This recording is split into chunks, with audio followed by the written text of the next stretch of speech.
ملا علی قاری نے شرح مشکات میں لکھا ہے کہ بنی اسرائیل میں قحط کے زمانے میں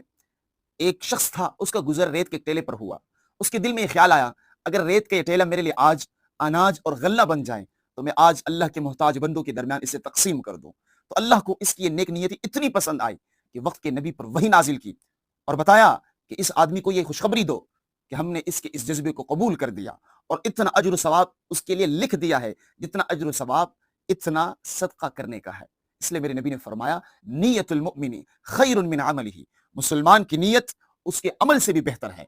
کہ آدمی جو کوئی عمل کرتا ہے، ہو سکتا ہے اس میں کوئی ریا کا احتمال ہو، لیکن نیت کا تعلق تو دل سے ہے اور تو بالکل خالص ہوتی ہے۔ اس لیے میرے عزیزو، جب بھی آپ کوئی کام کریں، چھوٹے سے چھوٹا کام ہو یا بڑے سے بڑا کام ہو، شروع میں یہ نیت کرے کہ اے اللہ، یہ آپ کی رضا کی خاطر کرنے جا رہا ہوں۔ جب وہ کام مکمل ہو جائے، نیت کرے کہ اے اللہ، تیری رضا کی خاطر یہ کام کیا ہے، اسے قبول بھی فرما۔ تو عمل چھوٹا ہوگا لیکن اجر و ثواب اللہ بے حساب عطا